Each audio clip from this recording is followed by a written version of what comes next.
چون BNB یاخود همان سمارت چین ل اکسچنج و نقلی تراس والتی بکد. من پیشتر ویدیو کم دروست کرد بچونیاتی کرینی دراوکان لناو تراس والت که زور لدو ویدیو که گران لناو چنلا. بلام ویدیو کان چنلی بدستنانی پاره لانترنت نزیکی 300 بو 350 ویدیویا براستی نم توانی ویدیو که بدوز موال استادا. بلام اپدیت نوع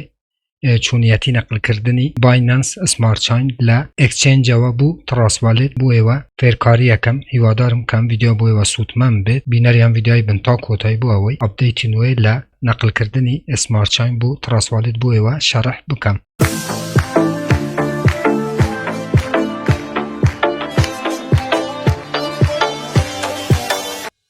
بنای خواه سلاح ها و رنهی و املر شونه بن ساخ و سلامت و تندروز بون انشالله. برزاندی سان اومنیات ما این لخدمت ایوه بو پیشکش کردن ویدیوی کیتر لزنجیر ویدیوکانی بدستنانی پاره لانترنت لپیج فیسبوکی بدستنانی پاره لانترنت هر و حالا چنل یوتیوبی بدستنانی پاره لانترنت با برزانه که یکم جارو چنل یبینن لیره چنلی بدستنانی پاره لانترنت کمن یاد ما این هفتانه 4 ویدیو لریو چنل و بلاو کمو ایوه برانبر دتوانن درو الکترونی اکان و هر و دلار امریکی بدست بینن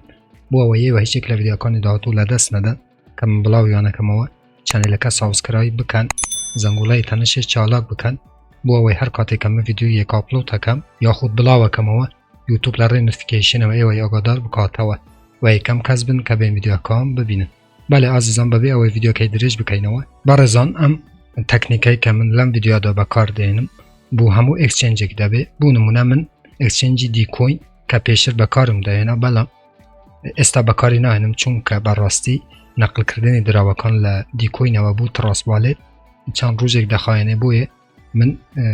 دیکوینی بکار ناینم ایو دتوانن اکسچنج اکانی تر وکو کوین تایگر، هات بیت، کوکوین و چندین اکسچنجی تر که دتوانن بو مبستی کرینی سمارت چین بچن و بشاریلم اکسچنجانه بکن. بلام چون استا دیکوین بردست من لناو دیکوین بوی و شرح کم کچون ایو دتوانن سمارت چین بی کرن و نقل تراس والتی بکن. لیران عزیزان باچه مسر بشی والت بالانس بونمونه تو لیرانه تتر ته یا خود همان TRX ته یا خود همان USDT ته تو بتوی BNB بکری لیرانه که ته BNB و لبشی تریت باشه تو لیرانه BNB USDT کاتی که کلیک لسر یکی لیرانه دتوانی بچی بیکرید بای هر چند دتوی لیرانه عدده که یا نوسی بونمونه اگر چند BNB تبی لیرانه دنوسی و لیرانه یا خود لیرانه توانی 25% 50 75 و 100% لیرانه المهم USDT ابد و BNB و لیرانه کلیک لسر و آیکونه کسکه کل و بو تگوره با BNB بو اوی تو BNB اکان کاتی که کریت لیرانه نقلی تراس والتی بکید اچتا سر بشی والت بالانس بو همو اکسچنج اکان هر وکو بایی وان بود عزیزان وکو یکه هیچ فرقی نیه بو نمونه من لیرانه BNB مکری و باشه لیرانه ویزروف هیا کاتی کلیک لسر ویزروف یکید لأسچنج دی کوین عزیزان هر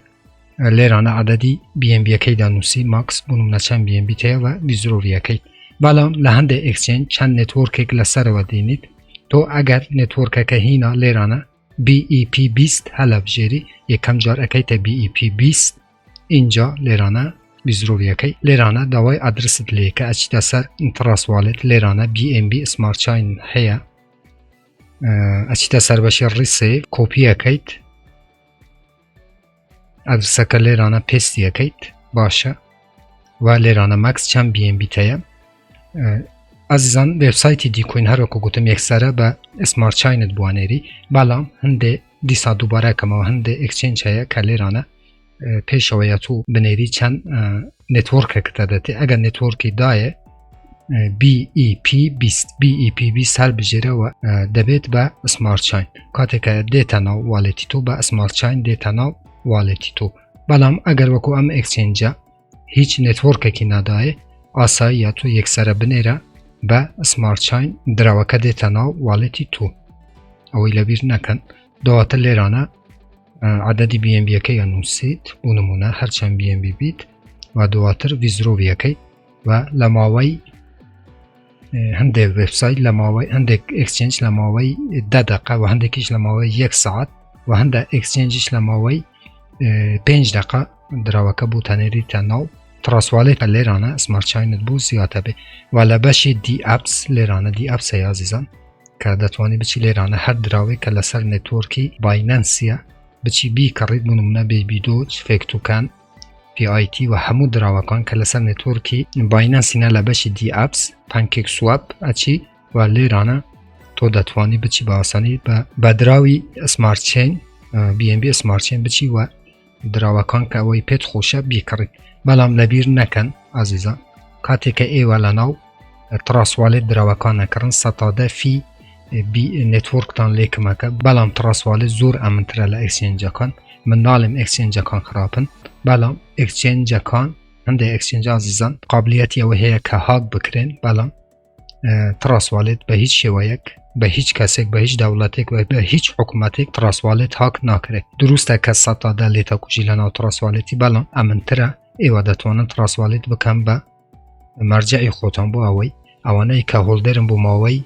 سال 2 سال و 3 سال برراستی تراسوالتی بکار بهنن چونکه امنترین و باشترین جزدانی پاره و لهمو جزدان پاره کان امنتره بوی من همیشه تأکید لتراسوالتی یکم بو اوی ایوه تراسوالتی بکار بهنن لبیرش نکن کلانا اوکی ایکس اوکی ایکس عزیزان ایوه نتونن بی ام بی بکرن چونکه اوکی ایکس پشگیری ل بی ام بی ناکد بلام ایوه دتوانن اکسچنج کانی تر هر وکو گوتم وکو کوین تایگر هات بیت کوکوین و چندین اکسچنجی تر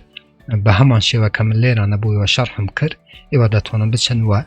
بی ام بی بکرن و نقل تراسوالیتی بکن و اینجا به واسطه بی ام بی سمارت چین بچن و او میم کوینانه بکرن که لناو خودی تراسوالیتی او میم کوینانه بکرن که بی ام بی سمارت چین پشگیری لو میم کوینانه اکا بله عزیزان چی تر پیویست ناکم ویدیوی درجه پیبدم ایوه دارم کم ویدیوش بویو بسود بوبه هر رخ نکامن پساری که بولاجر ویدیو ل چنل یوتیوبم بنوسن من بچه وان جوابتان ندم و تا ویدیو کیتر وبسایت کیتر اپ کیتر و برنامه کیتر همون تا بخوای گورس پیرم و یارو پناهی و بیت خواهتان لگل